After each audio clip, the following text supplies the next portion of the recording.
청취자 여러분 안녕하세요. 오늘 저희가 함께 좀 깊이 파헤쳐볼 자료는 이름이 좀 딱딱합니다. AISC 36016인데요. 미국 강구조학회의 강구조 건축물 설계 기준입니다. 네. 이게 좀 기술적인 내용 같지만 사실 우리 주변에 다리나 빌딩 같은 강철 구조물들 있잖아요. 이게 어떻게 안전하게 서 있는지 그 비밀을 푸는 열쇠 같은 거라고 할 수 있겠죠? 네, 맞습니다. 이걸 뭐랄까 일종의 강철 건물 짓기 규칙서 정도로 생각하시면 좀 더 쉬울 것 같아요. 워낙 방대하고 또 전문적이어서 이걸 전부 다루긴 어렵겠지만요. 그래도 그 핵심 원칙들 그리고 이 기준이 왜 중요한지 그 정수를 좀 뽑아서 여러분이 쉽게 이해하실 수 있게 전달해 드리려고 합니다. 좋습니다. 그럼 복잡한 수식 얘기보다는 큰 그림을 먼저 그리고요. 그 핵심적인 설계 원리가 뭔지 여기에 좀 초점을 맞춰보면 좋겠네요. 왜 이런 규칙이 필요할까? 실제 안전에는 어떻게 연결될까? 이런 거요. 자, 그럼 본격적으로 한번 시작해 볼까요? 우선 이 AISC 360이라는 문서요. 이게 정확히 어떤 건지부터 좀 알아야 할 것 같은데 그냥 기준이라고만 하면 좀 막연하잖아요. 네네. 구체적으로 뭘 담고 있나요? 네. 이 기준서는요. 그러니까 기본적으로 강구조 건물, 다시 말해 강철로 뼈대를 만든 건물이죠. 이런 건물이나 아니면 비슷한 방식으로 짓는 다른 구조물들에 대해서요. 설계하고 만들고 또 설치할 때 지켜야 할 최소한의 요구사항을 정해놓은 겁니다. 근데 이게 단순히 이렇게 해라 하는 조항만 딱 있는 건 아니고요. 사용하는 기호나 용어 해설, 약어 목록, 그리고 상당히 중요한 부록들이 이 기준서의 한 부분을 이루고 있어요. 아, 그냥 규칙만 쭉 나열된 게 아니군요. 부록 같은 게 중요하다고 하셨는데 예를 들면 어떤 게 있을까요? 특히 그 해설 부분하고 사용자 노트, 이게 아주 유용합니다. 해설은 각 조항이 왜 그렇게 만들어졌는지 그 배경 이론이나 연구 결과를 설명해 주거든요. 아하. 그리고 사용자 노트는 실제 설계를 할 때 이 조항을 어떻게 적용하면 좋을지 좀 실용적인 팁을 주는 거죠. 물론 이제 이런 자료들이 도움은 되지만 기준서 자체에서도 계속 강조하는 것처럼요. 결국 최종 판단과 책임은 전문가, 그러니까 엔지니어에게 있습니다.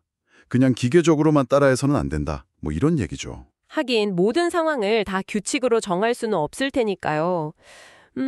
그런데 이 기준서 하나만 다 해결이 되는 건가요? 아니면 다른 첨부 자료들도 좀 봐야 하나요? 그거 아주 중요한 질문인데요. 이 기준서가 혼자 딱 떨어져 있는 게 아니라 다른 여러 표준들하고 아주 긴밀하게 연결되어 있습니다. 예를 들어서 건물에 작용하는 하중이 있잖아요. 바람이나 지진, 사람 무게 같은 거요. 이걸 어떻게 계산할지 구체적인 건축 법규가 없을 경우에는 보통 ASCESI 7이라는 미국 토목학회 표준을 따르도록 하고 있고요. 아, ASC 7이요? 네. 그리고 재료에 대해서는 ASTM이라고 미국 재료 시험협회 표준을 정말 많이 인용합니다. 우리가 흔히 A365 강제니 H빔에 쓰는 A992니 각관에 쓰는 A500이니 하는 것들이 다 ASTM 표준 규격이거든요. 그렇군요. 용접 같은 경우는 또 AWS D1.1 표준을 따르고요.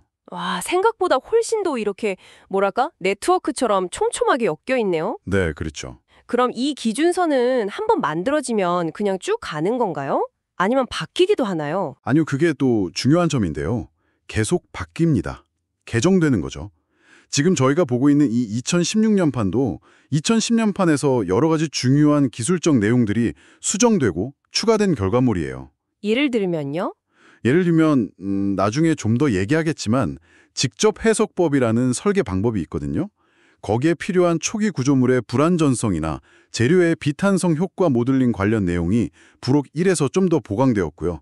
또 화재 시에 고온에서 고정력 볼트의 특성이 어떻게 변하는지 그 데이터가 부록 4에 추가되기도 했죠. 이런 식으로 최신 연구 결과나 기술 발전을 꾸준히 반영하면서 업데이트가 됩니다. 뭐랄까 살아있는 문서 같다고 할까요? 살아있는 문서라. 재미있는 표현이네요. 자, 그럼 이제 설계자들이 이 규칙집을 실제로 어떻게 사용하는지 그 속으로 좀 더 들어가 보죠.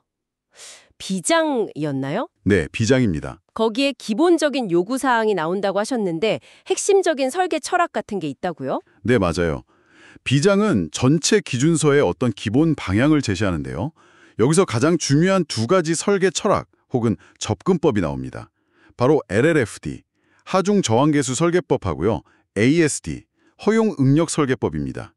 이 두 가지가 현재 강구조 설계의 양대 산맥이라고 할 수 있죠. LLFD, ASD. 이름부터가 좀 어려운데요.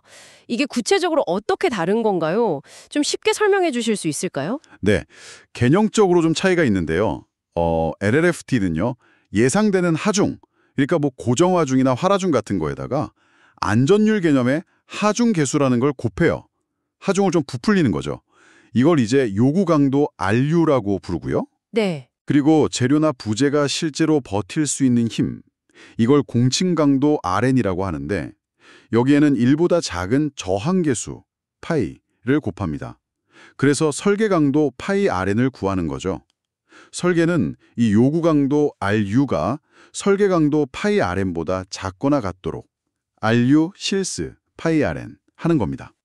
그러니까 하중은 키우고 강도는 줄여서 그 사이에서 안전하게 만드는 거군요. 그렇죠.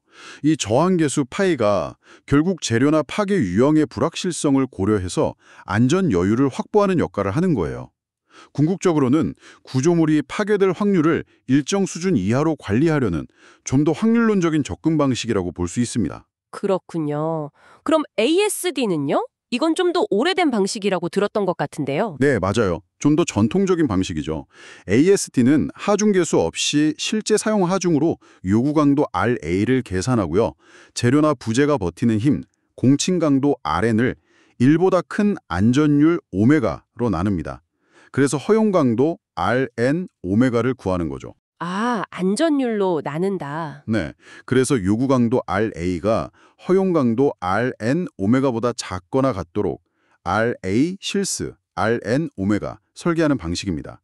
LRFD가 강도를 줄여서 안전을 확보한다면 ASD는 버티는 힘을 나눠서 안전 여유를 확보하는 약간 다른 접근인 거죠. 들어보니까 철학이 꽤 다른데 혹시 어떤 방법을 쓰느냐에 따라서 건물의 크기나 들어가는 강철 양이 많이 달라지거나 그런가요?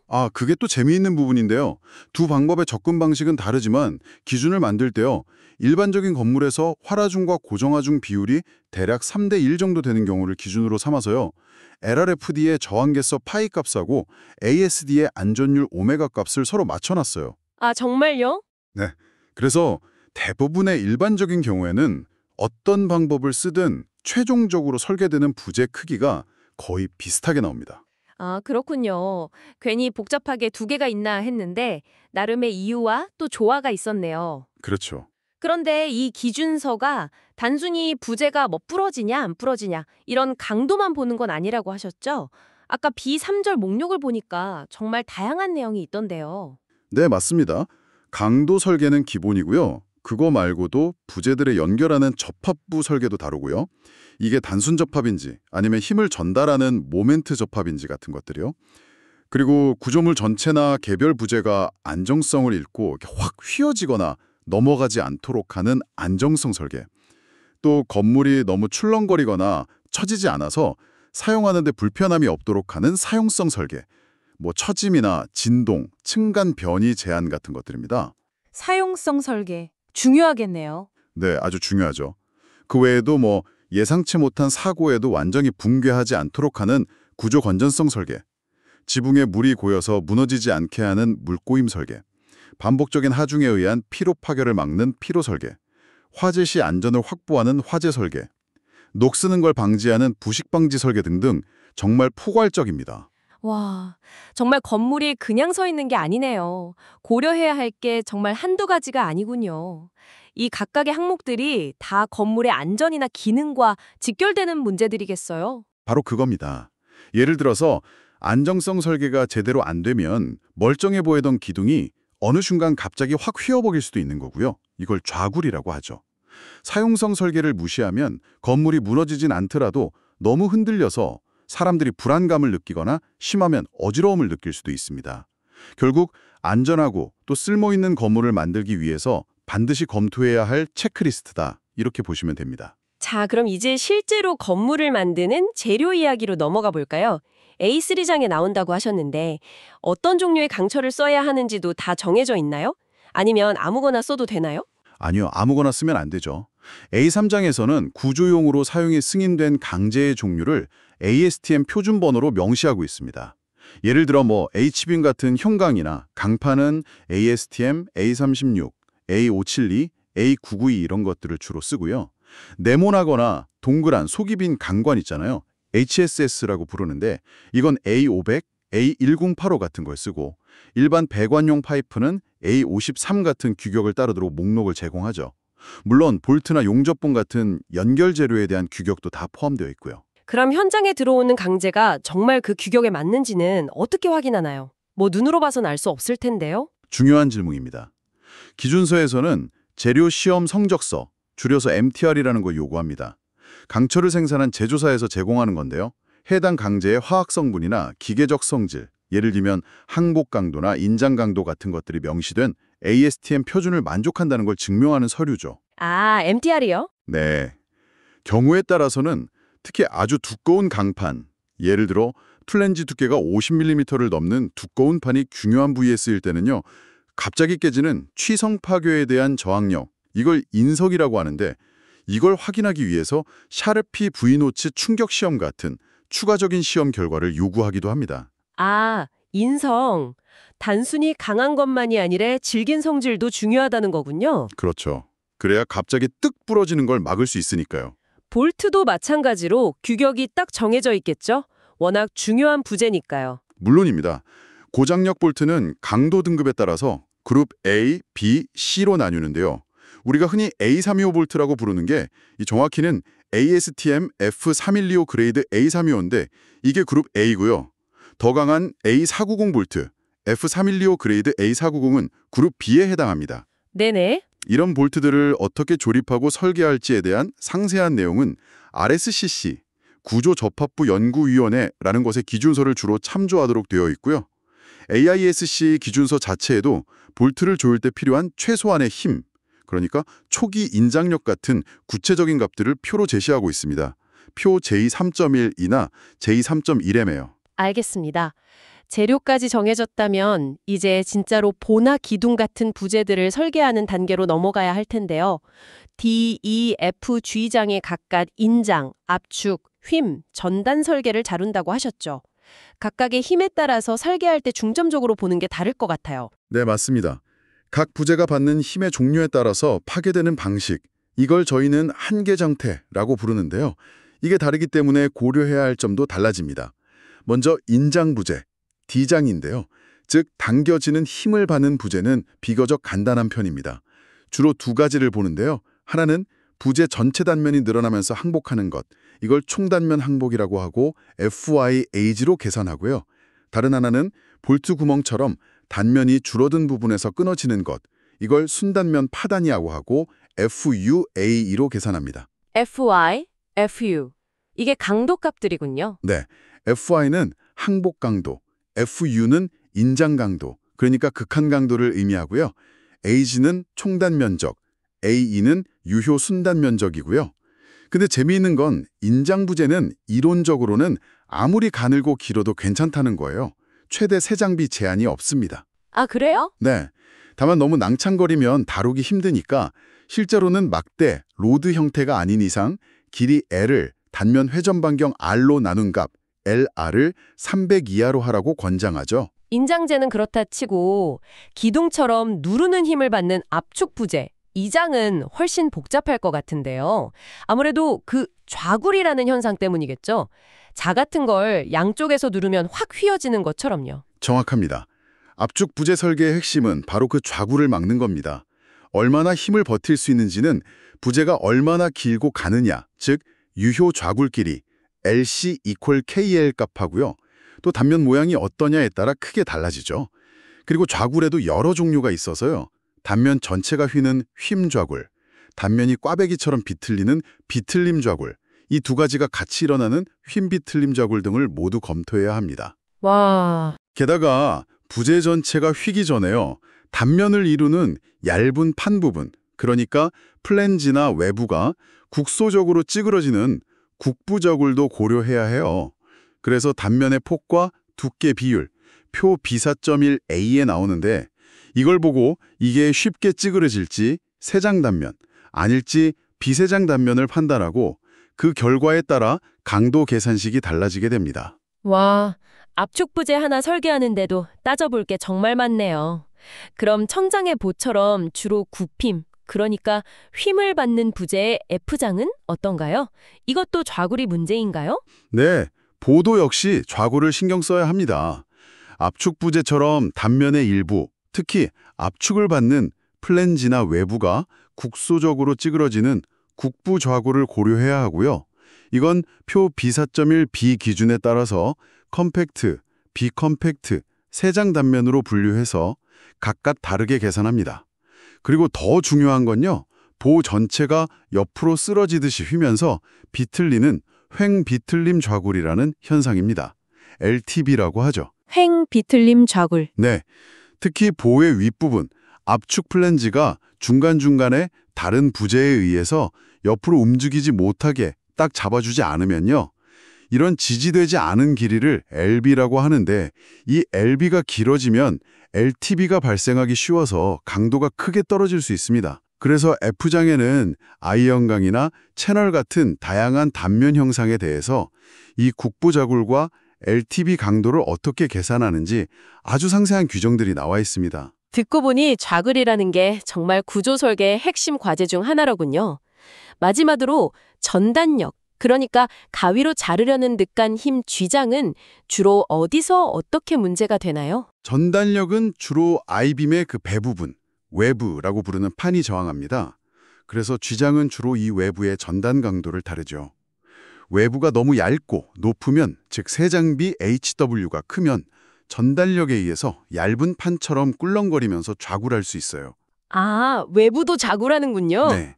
그래서 외부의 세장비나 혹은 외부에 덧대는 보강제, 스티프너라고 하는데 이 스티프너 간격에 따라서 전단 좌굴 가능성을 검토합니다.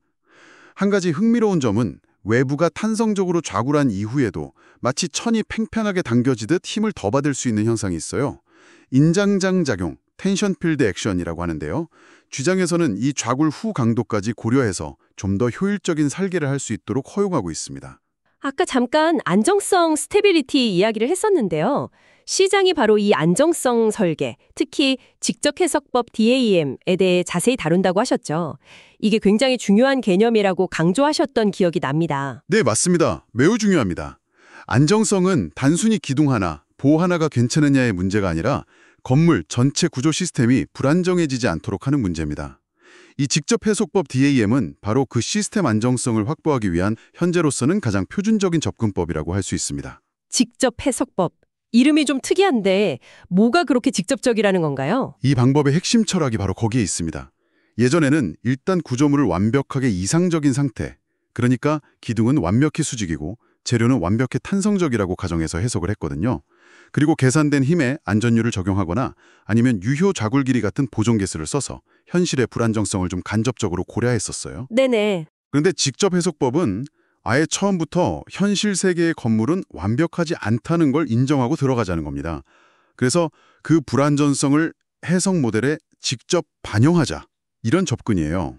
아하, 그러니까 이상적인 모델 더하기 안전율 보정, 이게 아니라 처음부터 현실적인 모델로 접근하는 거군요. 구체적으로 어떤 불안전성을 반영하는 건가요? 그게 두 가지인데요. 첫째는 기하학적 초기 불안전성입니다. 실제 기둥은 미세하게 기울어져 있을 수 있잖아요. Our plumpness. 그리고 부재 자체도 완벽한 직선이 아닐 수 있고요. Out of straightness. 둘째는 강성 감소입니다. 강제 내부에 원래 존재하는 잔류 응력이나 힘을 받으면서 부분적으로 항복이 시작되면요. 부재가 마치 좀 더 무른 재료처럼 거동하게 돼요. 즉, 실제 휨 강성 EI나 축 강성 EA가 이론적인 탄성값보다 줄어드는 거죠. 이걸 해석에 반영하는 겁니다. 현실에 반영한다니 흥미로운데 그럼 해석이 엄청 복잡해지는 거 아닌가요? 네, 그래서 직접 해석법은 반드시 2차 해석을 수행하도록 요구합니다. 2차 해석이요? 네, 1차 해석은 하중이 가해져도 구조물의 형태가 변하지 않는다고 가정하지만 2차 해석은 하중 때문에 구조물이 변형되면, 예를 들어 기둥이 휘면 그 변형된 상태에서 충력 P가 추가적인 모멘트를 유발하는 효과까지 고려하는 거죠. P다타, P델타 효과나 P스몰 델타 효과라고 부릅니다. 아, 그 효과들을 다 넣는군요. 네, 그리고 초기 기하학적 불완전성, 특히 기둥의 기울어짐은 해석 모델상에서 기둥을 아주 살짝 기울여서 직접 모델링하거나 좀 더 간편하게는 각 층의 가상 수평 하중, 노셔널 로드라는 인위적인 작은 횡하중을 추가해서 그 효과를 모사합니다. 이 가상 하중은 보통 그 층의 수직 하중의 한 0.2% 정도, 0.002i 정도 되는 작은 값이에요. 그렇군요. 그럼 강성 감소는 어떻게 반영하나요? 강성 감소는 해석 모델에 들어가는 부재의 휨강성 EI하고 축강성 EA 값을 의도적으로 줄여서 반영합니다. 일반적으로 모든 부재의 EI에는 0.8 곱하기 타우비라는 개수를 곱하고 EA에는 그냥 0.8을 곱해서 사용하는데요. 여기서 타우비는 부재가 받는 압축력이 클수록 1.0보다 작아지는 값으로 부재가 극한 상태에 가까워질수록 물렁해지는 비탄성 효과를 근사적으로 나타냅니다. 아, 복잡하네요. 네, 좀 그렇죠. 이렇게 강성을 줄여서 2차 해석을 하면 구조물 내부의 실제 힘의 분배와 변형을 훨씬 현실적으로 예측할 수 있게 되는 겁니다. 이게 가장 기본적이고 권장되는 방법이지만 특정 조건을 만족하면 부록 7에 있는 전통적인 유효 좌굴기리법 1차 해석법을 쓸 수도 있긴 합니다. 정말 직접적이라는 이름이 붙을만 하네요.